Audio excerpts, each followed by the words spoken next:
Character by Samuel Smiles. Chapter 4, Part A. Arise therefore and be doing, and the Lord be with thee. 1 Chronicles 22:16. Work as if thou hadst to live for aye, worship as if thou wert to die today. Tuscan Proverb. Se parle travail con règne. Louis XIV. Blessed work! If ever thou wert curse of God, what must his blessings be? J.B. Selkirk. Let every man be occupied, and occupied in the highest employment of which his nature is capable, and die with the consciousness that he has done his best. Sidney Smith. Work is one of the best educators of practical character. It evokes and disciplines obedience, self-control, attention, application, and perseverance, giving a man deftness and skill in his special calling, and aptitude and dexterity in dealing with the affairs of ordinary life. Work is the law of our being, the living principle that carries men and nations onward. The greater number of men have to work with their hands, as a matter of necessity, in order to live.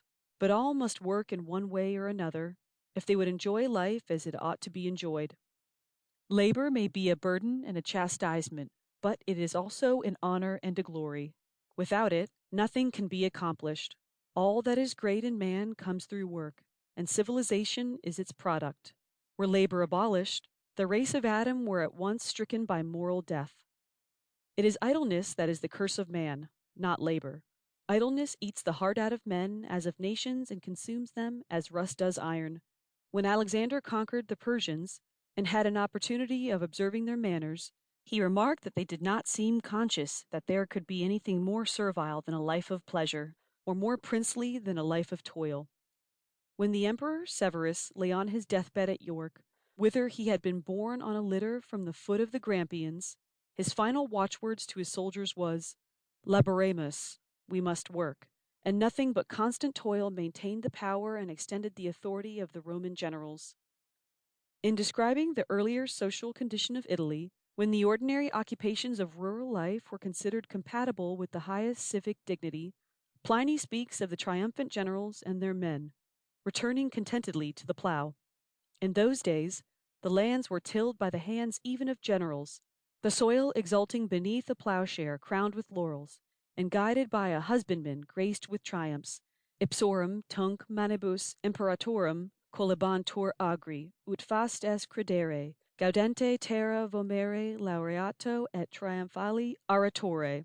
It was only after slaves became extensively employed in all departments of industry that labor came to be regarded as dishonorable and servile. And so soon as the indolence and luxury became the characteristics of the ruling classes of Rome, the downfall of the empire, sooner or later, was inevitable. There is, perhaps, no tendency of our nature that has to be more carefully guarded against than indolence. When Mr. Gurney asked an intelligent foreigner who had traveled over the greater part of the world whether he had observed any one quality which, more than another, could be regarded as a universal characteristic of our species, his answer was, in broken English, Me tink dat all men love lazy. It is the characteristic of the savage as of the despot. It is natural to men to endeavor to enjoy the products of labor without its toils. Indeed, so universal is this desire that James Mill has argued that it was to prevent its indulgence at the expense of society at large, that the expedient of government was originally invented. Indolence is equally degrading to individuals as to nations. Sloth never made its mark in the world and never will. Sloth never climbed a hill, nor overcame a difficulty that it could avoid. Indolence always failed in life and always will. It is in the nature of things that it should not succeed in anything. It is a burden, an encumbrance, and a nuisance, always useless, complaining, melancholy, and miserable. Burton, in his quaint and curious book, the only one, Johnson says, that ever took him out of bed 2 hours sooner than he wished to rise, describes the causes of melancholy as hinging mainly on idleness. Idleness, he says, is the bane of body and mind, the nurse of naughtiness, the chief mother of all mischief, one of the 7 deadly sins, the devil's cushion, his pillow and chief reposal. An idle dog will be mangy, and how shall an idle person escape? Idleness of the mind is much worse than that of the body. Wit without employment is a disease, the rust of the soul, a plague, a hell itself. As in a standing pool, worms and filthy creepers increase, so do evil and corrupt thoughts in an idle person. The soul is contaminated. Thus much I dare boldly say, he or she that is idle, be they of what condition they will, never so rich, so well allied, fortunate, happy, let them have all things in abundance and felicity that heart can wish and desire, all contentment, so long as he or she or they are idle, they shall never be pleased, never well in body or mind, but weary still, sickly still, vexed still, loathing still, weeping, sighing, grieving, suspecting, offended with the world, with every object, wishing themselves gone or dead, or else carried away with some foolish fantasy or other. Burton says a great deal more to the same effect, the burden and lesson of his book being embodied in the pregnant sentence with which it winds up. Only take this for a corollary and conclusion. As thou tenderest thine own welfare in this, and all other melancholy, thy good health of body and mind, observe this short precept. Give not way to solitariness and idleness. Be not solitary. Be not idle. The indolent, however, are not wholly indolent. Through the body may shirk labor, the brain is not idle. If it do not grow corn, it will grow thistles, which will be found springing up all along the idle man's course in life. The ghosts of indolence rise up in the dark, ever staring the recreant in the face, and tormenting him. The gods are just, and of our pleasant vices make instrument to scourge us. True happiness is never found in torpor of the faculties, but in their action and useful employment. It is indolence that exhausts, not action, in which there is life, health, and pleasure. The spirits may be exhausted and wearied by employment, but they are utterly wasted by idleness. Hence a wise physician was accustomed to regard occupation as one of the most valuable remedial measures. Nothing is so injurious, said Dr. Marshall Hall, as unoccupied time. An archbishop of Mayence used to say that the human heart is like a millstone. If you put wheat under it, it grinds the wheat into flour. If you put no wheat, it grinds on, but then 'tis itself it wears away. Indolence is usually full of excuses, and the sluggard, though unwilling to work, is often an active sophist. There is a lion in the path, or the hill is hard to climb, or there is no use trying, I have tried and failed and cannot do it. To the sophistries of such an excuser, Sir Samuel Romilly once wrote to a young man, "My attack upon your indolence, loss of time, etc., was most serious, and I really think that it can be to nothing but your habitual want of exertion that can be ascribed to your using such curious arguments as you do in your defense. Your theory is this: every man does all the good that he can. If a particular individual does no good, it is a proof that he is incapable of doing it. That you don't write proves that you can't, and your want of inclination demonstrates your want of talents. What an admirable system! And what beneficial effects would it be attended with, if it were but universally received? It has been truly said, that to desire to possess, without being burdened with the trouble of acquiring, is as much a sign of weakness as to recognize that everything worth having is only to be got by paying its price, is the prime secret of practical strength. Even leisure cannot be enjoyed unless it is won by effort. If it have not been earned by work, the price has not been paid for it. There must be work before and work behind, with leisure to fall back upon. But the leisure, without the work, can no more be enjoyed than a surfeit.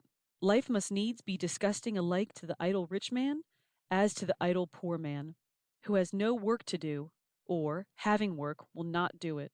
The words found tattooed on the right arm of a sentimental beggar of 40, undergoing his 8th imprisonment in the jail of Bourges in France, might be adopted as the motto of all idlers. Le pas me trompe, le présent me tourmente, l'avenir m'épouvante. The past has deceived me, the present torments me, the future terrifies me. The duty of industry applies to all classes and conditions of society. All have their work to do in the irrespective conditions of life, the rich as well as the poor.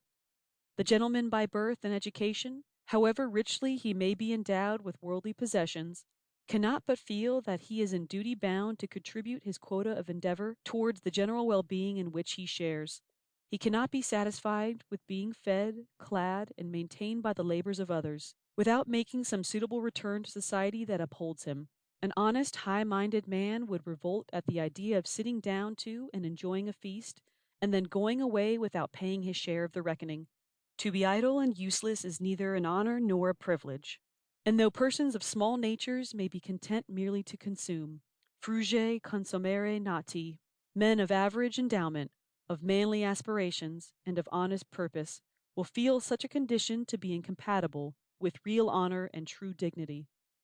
I don't believe, said Lord Stanley, now Earl of Derby, at Glasgow, that an unemployed man, however amiable and otherwise respectable, ever was, or ever can be, really happy.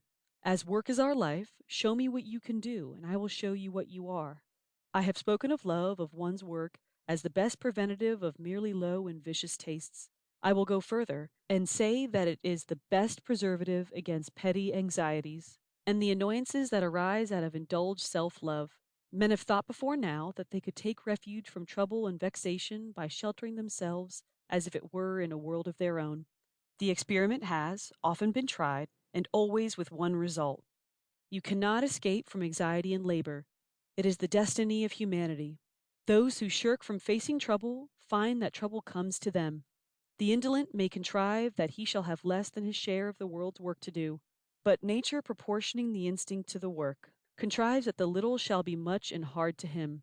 The man who has only himself to please finds, sooner or later, and probably sooner than later, that he has got a very hard master, and the excessive weakness which shrinks from responsibility has its own punishment too. For where great interests are excluded, little matters become great, and the same wear and tear of mind that might have been at least usefully and healthfully expended on the real business of life is often wasted in petty and imaginary vexations, such as breed and multiply in the occupied brain. Even on the lowest ground, that of personal enjoyment, constant useful occupation is necessary. He who labors not cannot enjoy the reward of labor. We sleep sound, said Sir Walter Scott, and our waking hours are happy when they are employed. And a little sense of toil is necessary to the enjoyment of leisure, even when earned by study and sanctioned by the discharge of duty. It is true, there are men who die of overwork, but many more die of selfishness, indulgence, and idleness. Where men break down by overwork, it is most commonly for want of duly ordering their lives, and neglect of the ordinary conditions of physical health. Lord Stanley was probably right when he said, in his address to the Glasgow students above mentioned, that he doubted whether hard work, steadily and regularly carried on, ever yet hurt anybody. Then again, length of years is no proper test of length of life. A man's life is to be measured by what he does in it and what he feels in it. The more useful work the man does, and the more he thinks and feels, the more he really lives. The idle, useless man, no matter to what extent his life may be prolonged, merely vegetates. The early teachers of Christianity ennobled the lot of toil by their example. He that will not work, said St. Paul, neither shall he eat. And he glorified himself in that he had labored with his hands, and had not been chargeable to any man.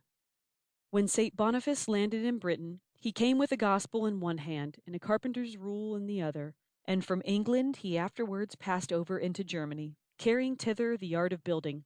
Luther also, in the midst of a multitude of other employments, worked diligently for a living, earning his bread by gardening, building, turning, and even clock-making. It was characteristic of Napoleon, when visiting a work of mechanical excellence, to pay great respect to the inventor, and on taking his leave, to salute him with a low bow.